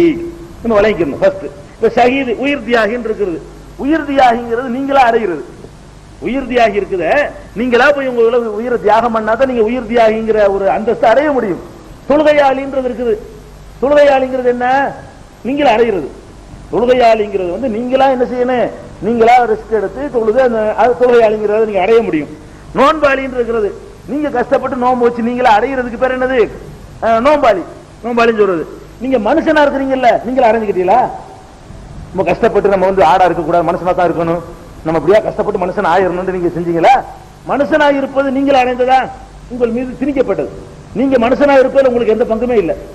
நீங்க மனுஷனாக யாராவது யோசனை பண்ணீங்களா, ஐடியா பண்ணி வந்தீங்களா, அதுக்காக தவம் ஏதாவது பண்ணீங்களா, யாரெல்லாம் என்ன இப்படியா மனுஷனாக்கி வச்சிருக்கிறதுக்காக வேண்டி ஏதாவது நேர்ச்சி ஏதாவது ஒண்ணும் பண்ணல. நம்ம மனுஷனா திணிக்கப்பட்டிருக்கு, மனிதன் என்ற தன்மை நம்பி திணிக்கப்பட்டிருக்கிறது. நமக்கு அதுல நமக்கு எந்த பங்குமே இல்லை. நபி என்ற தகுதி தியாகத்தினால, உழைப்பினால, தவத்தினால கிடைக்குமா? அவன் நினைச்சபடி செய்ய கொடுப்பானா என்று கேட்டால் நினைச்சா கொடுப்பான், இல்ல தவம்லாம் கிடையாது. தவத்தின் அடிப்படையில் நபி என்ற தகுதி யாரும் அடைய முடியாது.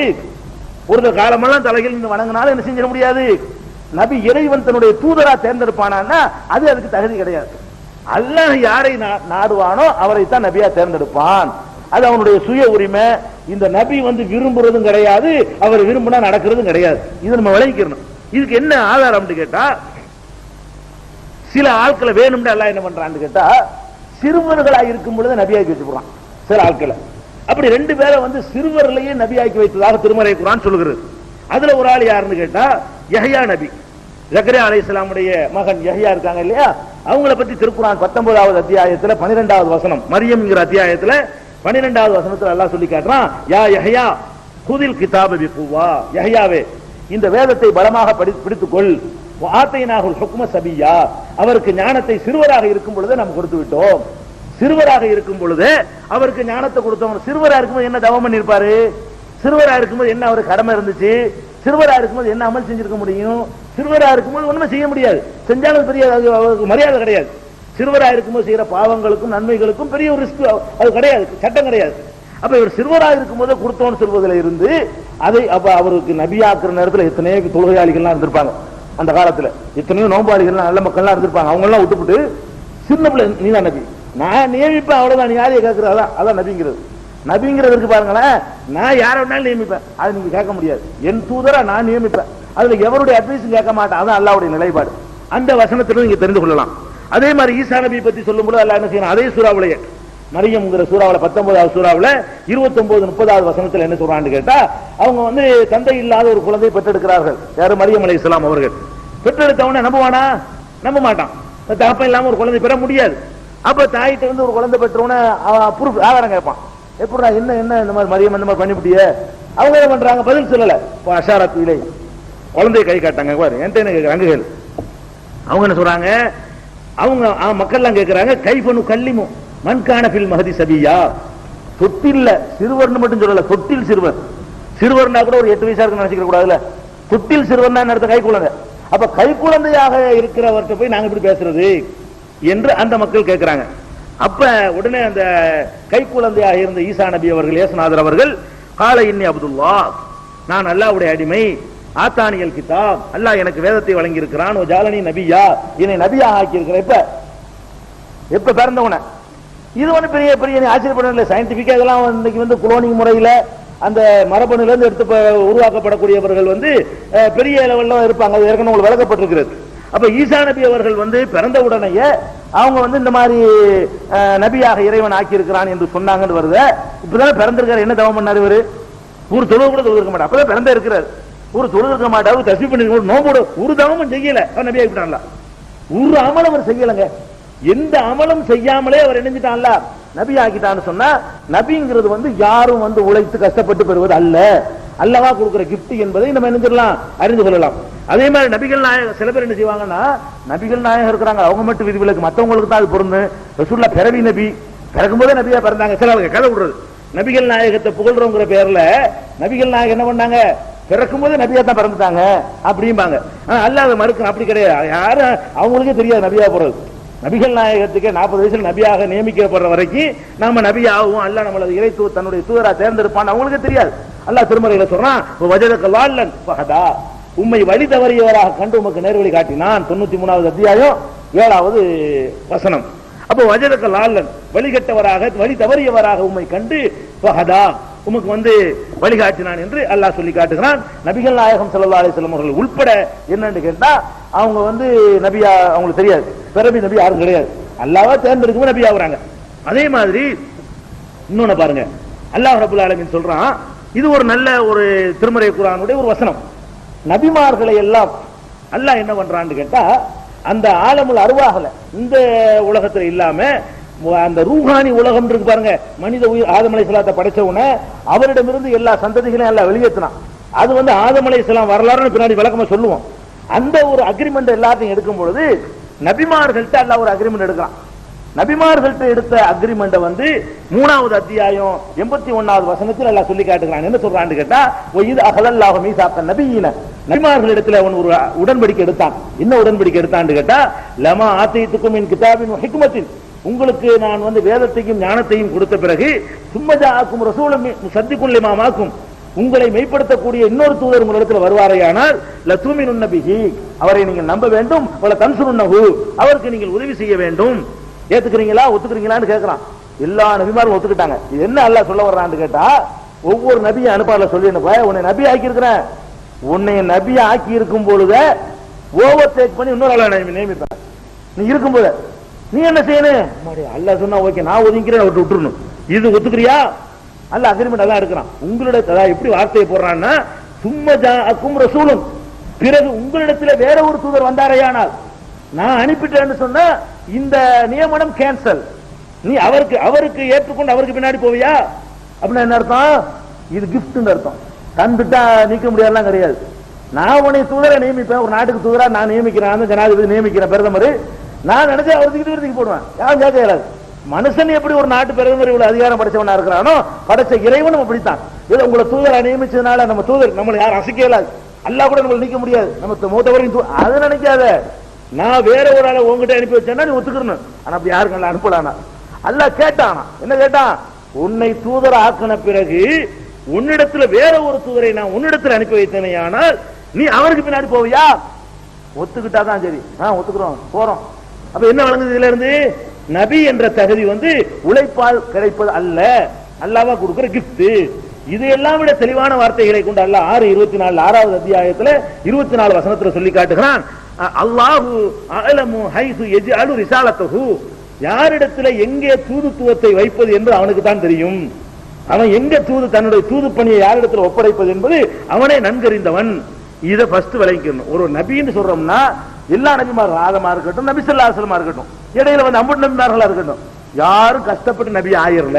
நபிமார்கள் வரலாறை அறிவதற்கு முன்னால் இதை நீங்கள் மனசில் பதிவு வைத்துக் கொள்ளுங்கள். எந்த நபியும் தவத்தால், உழைப்பால், இபாதத்தால், வணக்க வழிபாடுகளால், திறமையால், அறிவால், ஆற்றலால் நபியாக ஆனதில்லை. அல்லாஹ் நினைச்சா நாக்கு பேச தெரியாத அவர் கொன்னல் அவர் நபியாக்குவான். யாருக்கு? மூசா நபிக்கு. அவர் திக்கி திக்கி பேசுவாரு, நான் நியமிச்ச அவ்வளவுதான், நான் அவரை கொண்டு நான் நிகழ்த்தி காட்டுவேன். இதுதான் அல்லாஹ்வுடைய செட்டிங். இதை நம்ம கவனத்தில் வைத்துக் கொள்ளணும். அடுத்து நம்ம வழங்க வேண்டிய என்னன்னு கேட்டா, நபிமார்கள் என்று இறைவனால் தேர்வு செய்யப்பட்டவர்கள் தேர்வு செய்யப்பட்ட உடனேயே அந்த மனிதன்கிற நிலையிலிருந்து மாறி விடுவார்களா? இதை கவனிக்கணும். அப்படி நிறைய பேர் நினைக்கிறாங்க, நபி ஆயிட்டாங்க அவங்க என்ன நினைச்சலாம் செய்வாங்க, அவங்க அப்படி நினைக்கிறாங்களா இருக்கு. நபிக்கு என்னங்க, நபி தூசி பெறாத அவுலியா மகானுக்கெல்லாம் இருக்குன்னு நினைக்கிறாங்க. அப்ப நபிமார்கள் எப்படின்னு விளங்கிட்டோம்னா மற்றெல்லாம் அடிபட்டு போயிடும். நபிமார்களாக இருந்தவர்கள் 3 வகையில நீங்க பார்க்கணும். அவர்களுடைய தோற்றம், முதல்ல உடல் தோற்றம் இருக்குல்ல, பார்த்தவன தெரிகிறது, தோற்றத்தில் மனிதராகத்தான் இருப்பார்கள். ஃபர்ஸ்ட். இரண்டாவது அந்த தன்மை இருக்குல்ல, ஒன்னு வெளி தோற்றம், இன்னொன்னு அகம். அகத்தை எடுத்துக்கொண்டீர்களே ஆனால் அதுல என்னவா தான் இருப்பார்கள்? மனிதராக தான் இருப்பார்கள். அதாவது புறத்தை எடுத்து பார்த்தீர்களே ஆனால் அதிலே மனிதராக தான் இருப்பார்கள். அகத்தை எடுத்து பார்த்தீர்களே ஆனால் அதிலே மனிதராக தான் இருப்பார். அகத்துல என்ன கோவம் வரும், ஆசை வரும், நமக்கு எல்லாம் வரும்ல, இது மாதிரி தான் அவர்களும் இருப்பார்கள். ஆற்றலை எடுத்து நீங்கள் பார்த்தீர்களே ஆனால் அதுல மனிதரா இருப்பார். 3 அனுப்பி பிரிச்சுக்கலாம். மனிதர் சொன்னா தோற்றத்திலும் மனிதர் தான், புறத்திலும் அகத்திலும் மனிதர் தான். ஆற்றல் இருக்கு பாருங்க, வலிமை, அதுல என்ன? இப்ப நீங்க இதை கொண்டு அப்படி அடிக்கிறீங்க, அடிச்சா என்ன நடக்கும்? ஒண்ணும் நடக்காது. நான் அடிச்சேன்னு சொன்னா என்னைய மாதிரி அவர் அடிச்சா நடக்காது. வழங்குதா? அவர் கைதான் வலிக்கணும். ஓங்கி ஒரு குத்துனான்னு வைங்க, என் கை வலிக்கிற மாதிரி அவருக்கும் வலிக்கும். இதுதான் வல்லமையில, ஆற்றல். இதை நீங்கள் ஆழமா மனசுல பதிவு வச்சுக்கணும். இதை நானே சொல்லல, திருமறை குர்ஆனுடைய ஏராளமான சான்றுகள். வேகமா மடமடந்து நம்பர்களை சொல்லிட்டே வர்றேன். ஃபர்ஸ்ட் என்னன்னு கேட்டா, நபிமார்கள் அனுப்பப்பட்ட உடனே இறை தூதர்கள் போய் என்ன செய்வாங்க, நாங்க தான் நபி, இறைவனுடைய தூதரா வந்திருக்கிறோம், செய்திகளை சொல்ல வந்திருக்கிறோம் மக்கள்கிட்ட சொல்லுவாங்க. அவங்க என்ன சொல்லுவாங்க தெரியுமா? காலு இன்னும் இல்லா பஷரும் மிஸ்லுனா, நீங்க எங்களை மாதிரி மனுஷன் தானேன்றாங்க. அப்ப தோற்றத்துல மாற்றம் தான் அப்படி சொல்லிருப்பாங்களா? இப்ப நபியா வர்றவர் இவர் வேற மாதிரி 2 கொம்பு வச்சிருந்தான்னு வைங்க, வேற மாதிரி இருக்காருல அப்படின்னு சொல்லிருப்பாங்க. 2 கொம்பு வச்சுக்கிட்டு நெத்தி கண்ணு வச்சு நெத்திக்கனோட வந்தாருன்னு வைங்க, இறை தூதர்னு சொல்லக்கூடியவர் அப்படி நெத்திக்கனோட வந்தாருன்னு வைங்க, நமக்கெல்லாம் நெத்திக்கண்ணில் இவருக்கும் நெத்திக்கண் இருக்கா, கரெக்டா இருக்குன்னு நம்பியிருப்பாங்க. இவர் வர்றாரு, பார்த்தா அவங்க மாதிரி தான் தெரிகிறாரு. அவங்க சொல்றாங்க, இதை எப்படி சொல்றாங்க? இன்னும் இல்லாம சிரமம் சொல்லணும், நீங்கள் எங்களை மாதிரி மனிதர்கள் தேவை வேறு இல்லை என்று அவர்கள் சொன்னார்கள் சொன்னா அப்ப என்ன வழங்குது? தோற்றத்தில் மனிதன் என்று தீர்மானிக்கிற மாதிரி இருந்தார்களே தவிர வேறு தன்மை, வேறு மாதிரியான தோற்றமுடையவர்களாக இல்லை. பிறகுல 2 கண்ணு உள்ளவர்களாக இல்லை, நெத்தில ஒரு கண்ணு பெற்றவர்களாக இல்லை. இப்படிதான் இதான் வழங்கிக்கணும். இது எங்க இருக்குதுன்னு கேட்டா, திருக்குர்ஆன்ல 14வது அத்தியாயம் 10வது வசனத்தில் இதை பார்க்கலாம். அதே 14வது வசனம் 11வது வசனம் இருக்குல்ல, இவங்க சொல்றாங்க எங்களை மாதிரி மனுஷர் தானே, அதுக்கு நபிமார்கள் சொன்ன பதில் அடுத்த வசனம். அடுத்த வசனம் என்ன வருதுன்னு கேட்டா, காலத்திலகும் ருசுலுகும், தூதர்கள் அவங்களுக்கு பதில் சொல்றாங்க, இன்னகுணம் இல்லா பஷரும் மிஸ்லுக்கும், நாங்க உங்களை மாதிரி மனுஷன் யார் இல்லைன்றது. அவன் சொல்றான் எங்களை மாதிரி மனுஷன் தானே, அதுக்கு நபிமார்கள் பதில் சொல்றாங்களாம், இன்னகுணம் இல்லா பஷரும் மிஸ்லுக்கும், உங்களை மாதிரி மனுஷன் தான்ப்பா, இருந்தாலும் எங்களுக்கு இறைவன் செய்தி தர்றான், வேற ஒண்ணும் கிடையாது.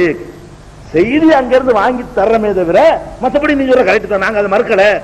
அவன் நீ மனுஷன் தான் சொல்றான், இவன் என்ன செய்யற ஆமாங்கிறார் என்று சொன்னதாக 14வது அத்தியாயம் 11வது வசனத்துல பார்க்கலாம். 25வது அத்தியாயம் 20வது வசனத்தில் அல்லாஹ் சொல்லி காட்டுகிறான், மா அர்சல்னா கப்லக மினல் முர்சலீன, எந்த தூதரை நாம் அனுப்புவதாக இருந்தாலும் இல்லா இன்னஹும் லயக்குலுன தஆம், உணவு உண்பவர்களாகத்தான் நாம் அனுப்பி இருக்கிறோம். யம்சூன ஃபில் அஸ்வாக், உணவுக்காக கடை வீதிகளுக்கு சென்று உழைக்கக்கூடியவர்களாகத்தான் நாம் அனுப்பி இருக்கிறோம். அதாவது என்ன இதுல விளங்குது, சம்பாதிக்கணும், நம்ம வயிற்றுக்கு சம்பாதிக்கணுங்கிற உணர்வோட தான் நபிமார்கள் அனுப்பப்பட்டார்கள். சாப்பிடக்கூடியவர்களாக தான் நபின்னு வந்தவனே நான் நபிங்கிறேன், வேணும்னா பாரு 10 நாளைக்கு இப்படி திங்காம உட்கார்ந்துருக்க பாரு என்று ஒரு நபியும் சொன்னதில்லை. இறை தூதரா வந்தவர், நான் இறை தூதர் ஆதாரம் கேட்கிறியா, இப்படி நிக்கிறேன் 10 நாளைக்கு நிற்பேன், தண்ணியை குடிக்க மாட்டேன், சோற திங்க மாட்டேன், மனசுல தான் இருப்பாங்க. இறை தூதர்கள் சொல்லக்கூடியவர்கள் வந்து எப்படிதான் இருப்பாங்க, மனிதராத்தான் இருப்பாங்களே தவிர மனித திங்கிறதா ஃபர்ஸ்ட் அளவுகோல். எப்ப சாப்பிட்டாலும் அவுட்டு, அவ்வளவுதான் மனிதத்தன்மை இருக்குன்னு அர்த்தம், கடவுள் தன்மை இல்லைன்னு அர்த்தம். அப்ப அல்லாஹ் சொல்லி காட்டுறாங்க இதை, இல்லா இன்னஹும் லயக்குலுன தஆம், உணவு உண்பவர்களாகவும் வயம்சூன ஃபில் அஸ்வாக், கடை வீதிகளிலே நடமாடக்கூடியவர்களாகவும் தான் எந்த தூதரையும் நாம் அனுப்பி இருக்கிறோம் என்று அல்லாஹ் சொல்லி காட்டுறான் 20, 25, 20ல. அதே மாதிரி வந்து 11வது அத்தியாயம் 27வது வசனத்துல சொல்றாங்க, எதிரிகள் சொன்னாங்களா, காலல் மழை உள்ளதீன கபரூமின் கோமிகி, அவர்கள் சமுதாயத்திலே நிராகரித்தவர்கள் சொன்னார்கள், மானராக்க இல்லா பஷரம் மிஸ்லனா, எங்களை போன்ற ஒரு மனிதராகத்தான் உண்மை நாம் காண்கிறோம். சேபு நபிட்ட போய் சொல்றாங்க, எங்களை மாதிரி ஒரு மனுஷன், நீ என்னப்பா, நீ என்ன தூதருங்கிற, எங்களை மாதிரி மனுஷனா தானே இருக்கிற என்று அவர்கள் சொன்னார்கள். 11:27 சொல்லி காட்டுகிறான். அதே மாதிரி இன்னொரு இடத்துல 21:3 சொல்லி காட்டுகிறான், இறை தூதர்கள் வந்து மக்களுக்கு போதனை செய்த பொழுது, ஹல் ஹாதா இல்லா பஷரம் மிஸ்லுக்கும், ஏன்பா இவர் உங்களை மாதிரி மனுஷனை தவிர வேற ஆளு இருக்கா, மனிதனை தவிர வேறு படைப்பா இவரை நீங்க பின்பற்ற போறீங்க என்று தலைவர்கள் கேட்கிறாங்க மக்கள்கிட்ட போய். மக்கள்கிட்ட சொல்றாங்க, என்னப்பா இவரை போய் ரசூலுங்கிறீங்க, உங்களை மாதிரி மனுஷரா இல்லையா இவரு. அப்ப தோற்றத்துல எந்த டிஃபரெண்ட் இருக்குன்னு வளருது, மனிதன்கிற உள்ள அடையாளங்களை எந்த ஒண்ணு அவங்கள்ட்ட மிஸ் ஆகல, அப்படிதான் இருந்திருக்கிறாங்க. இது நம்ம விளங்கிக்கிறோம். இது எங்க இருக்குன்னு கேட்டா 21:3 இருக்குது. 23வது அத்தியாயம் 24வது வசனத்துல மஹாதா இல்லா பஷரும் மிஸ்லுக்கும், அதாவது மூசா அலைஹிஸ்ஸலாத்தை பத்தி ஃபிரௌன் சொல்லுகிறான், இவர் உங்களை போன்ற ஒரு மனிதர் தான், உங்களுக்கு மேல தலைவராகிறதுக்காக இந்த வேஷம் போட்டிருக்காரு, எப்படியா தலைமத்துவத்தை பிடிக்கணுங்கிறதுக்காக வேண்டி யுரீது ஐயத்தை ஃபல்லல் அலைக்கும், உங்களை விட மேல போறதுக்காக பிளான் பண்ணியிருக்கிறார் என்று சொல்லி அவன் விமர்சனம் பண்ணியதாக திருமறை குர்ஆன் 23வது அத்தியாயத்துல 24வது வசனத்தில் பார்க்கலாம். அதே மாதிரி வந்து இன்னொரு வசனத்துல இறை தூதர்களை பற்றி சொல்லும் பொழுது 23வது அத்தியாயம் 33வது வசனத்துல சொல்லி காட்டுகிறான், மஹாதா இல்லா பஷர் மிஸ்லுக்கும், இவர் உங்களை போன்ற ஒரு மனிதர், யாக்குலு மிம்மா தாக்குலூன், நீங்கள் உண்பதை இவர் உண்கிறார், ஓ யஸ்ரபு மிம்மா தஸ்ரபூன், நீங்கள் அருந்துவதை தான் இவர் அருந்துகிறார், நீங்க திங்கிறத அவர் திங்கிறார், நீங்க அருந்துற அவர் திங்க, மண்ணளி திங்கல அவரு, சோறு தான் அவர் திங்க, அவர் நாக்கு சோறு தான் கேட்குது, அப்ப திங்கிறத வேற ஒண்ணு அவர் திங்க மாதிரி தெரியல, அப்ப இப்ப இறை தூதருங்கிறீங்கன்னு கேட்கிறாங்க. அப்ப அந்த தோற்றம் அது விளங்குது. அதே மாதிரி வந்து மூசா நபியை பற்றியும் ஹாரூன் நபியை பற்றியும் அந்த ஃபிரௌனுடைய கூட்டத்தார்கள் சொன்னார்கள், நூமினுல் பஷரைனி மிஸ்லினா, இந்த நம்மை போன்ற 2 மனிதர்களை நாம் நம்புவோமா என்று கேட்டார்களாம். 23:47. இதெல்லாம் தோற்றத்துல, தன்மையில எப்படின்னா ரெண்டாவது வருவேன், இதெல்லாம் தோற்றத்துல வெளி தோற்றத்துல பார்க்கும் பொழுது அவனுக்கே தெரியுதுன்னு அர்த்தம். தோற்றம்னா என்ன அர்த்தம்னா எதிரிக்கே தெரியுது மனுஷன், நீ மனுஷன் தானடா அப்படின்னு என்ன அர்த்தம், பார்த்தவன மனுஷன் சொல்ற அளவுக்குள்ள எல்லாமே இருக்குது, பார்த்தவனே அவரை திங்கிறது குடிக்கிறது போறது எல்லாத்தையும் பார்த்தா மனுஷன தெரியுது, அது இருக்கு. 23:47. அதே மாதிரி 25:7 25வது 7வது வசனத்துல மாலி ஹாதர் ரசூல், இவர் என்ன தூதர், யாக்குலு தாமு எம்சி ஃபில் அஸ்வாக், இவர் சாப்பாடு சாப்பிடுகிறார், கடை வீதிக்கு போறார், இவரெல்லாம் ஒரு தூதரா என்று கேட்டார்கள். அல்லாஹ் குர்ஆன்ல சொல்லி காட்டுகிறான். இது வந்து 25:7. அதே மாதிரி வந்து அல்லாஹ் ரப்பல் ஆலமீன் 26 154வது வசனத்துல சொல்லி காட்டுகிறான், 154லையும் 26 186லையும் சொல்லி காட்டுகிறான், மா அன்த இல்லா பஷரும் மிஸ்லுனா, நீர் எங்களை போன்ற மனிதரை தவிர வேறு இல்லை என்று எதிரிகள் ஒவ்வொரு நபியிட்டையும் சொன்னார்கள். அல்லாஹ் சொல்லி காட்டுகிறான். அதே மாதிரி நீங்க அடிக்கடி நீங்கள் மூத்தாக்களுக்கு ஓதுறீங்களே யாசின் சூரா, அதுல அல்லாஹ் என்ன சொல்லி காட்டுகிறான்னு கேட்டா, காலு, அவர்கள் சொன்னார்கள், மா அன்தும் இல்லா பஷரும் மிஸ்லுனா, நீங்கள் எங்களை போன்ற மனிதரை தவிர வேறு இல்லை என்று யாசின் சூரா 36வது சூறாவுல 15வது வசனத்தில் இதை பார்க்கலாம். அதுக்கப்புறம் இன்னொரு வசனத்தில் அவர் சொல்கிறார்கள், அபஷரமின்னா வாஹிதன் நத்தபியுஹு, நம்மளை போன்ற ஒரு மனிதரை நாம் பின்பற்றுவோம் என்று கேட்டார்கள். 54வது அத்தியாயம் 24வது வசனம். அதே மாதிரி 17வது அத்தியாயம் 94வது வசனத்துல வேற மாதிரியாக அல்லாஹ் சொல்லி காட்டுறான், இன்னும் ஆழமா அழுத்தமா வேற வித்தியாசமான வார்த்தையை போட்டு சொல்றான், வமா மனஅன்னாஸ யூமினு இஜ்ஜாஅஹுல் ஹுதா, நேர்வழி வந்த பிறகும் மக்கள் நம்பிக்கை கொள்வதற்கு தடையாக இருப்பது என்ன தெரியுமா, அபஅஸல்லாஹு பஷர ரசூலா, மனிதரைத்தான் அல்லாஹ் தூதராக அனுப்பிவிட்டானா, அதான் தடையா இருந்துச்சு. ஏராளம் மலக்கு அனுப்ப வேண்டியதானையா, மனுஷன் அனுப்பின அப்படி ஏத்துக்கிறது. மனிதரை தூதராக அனுப்பியதனால் தான் ஏற்றுக்கொள்வதற்கே தடையாக இருந்தது என்று அவங்க சொன்னாங்க. அல்லாஹ் சொல்லி காட்டுறான் 17:94, 64:6 இதே மாதிரி கருத்து சொல்றான். 5:75 இதே மாதிரி சொல்லி காட்டுகிறான். 21:8 வேற மாதிரி சொல்றான். உமாஜஅல்நாஹும் ஜஸதன் லா யஅகுலுன தஆம், உண்ணாத சரீரம் படைத்தவர்களாக அவர்களை நாம் ஆக்கவில்லை அப்படின்னு சொல்லி காட்டுகிறான். அதே மாதிரி 13:38 சொல்றான். இன்னும் கொஞ்சம் தாண்டி போய் சோத்தை விட்டுருவோம், பொண்டாட்டி பிள்ளைலாம் இருந்துச்சு நபிமார்கள். வலக்கத் அர்சல்னா ருசுலம் மின் கப்லிக, உமக்கு முன்னால் பல தூதர்களை அனுப்பினோம். வஜஅல்னா லஹும் அஸ்வாஜன் வ ذُرِّيَّةً, அவர்களுக்கு மனைவி மக்களையும் ஏற்படுத்தி இருக்கிறோம். மனுஷன் தான் அவங்க அப்படின்னு சொல்லி 13:38 அல்லாஹ் சொல்லி. இதெல்லாம் வெளி தோற்றத்தை பொறுத்த வரைக்கும் நபிமார்கள் என்று சொல்லப்படக்கூடியவர்கள் மனித தன்மைக்கு அப்பாற்பட்டவர்களாக, மனித தோற்றத்துக்கு அப்பாற்பட்டவர்களாக இருக்கவில்லை.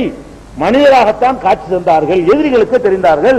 யாராவது நபியை பத்தி சொல்லும் பொழுது அந்த நபிக்கு இப்படி இருந்துச்சு, ஒரு காதுல இருந்து இப்படி இருந்துச்சு, கண்ணுல இருந்து அப்படி இருந்துச்சு, ஏதாவது உட்காந்து வைங்க அப்படிதான் ஏற்றிருப்பாங்க சொல்லி மாட்டாங்க.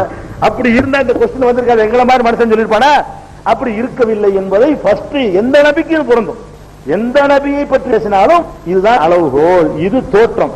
தோற்றத்துக்கு அப்புறம் அவங்களுடைய குணாதிசயங்கள், மனித குணம்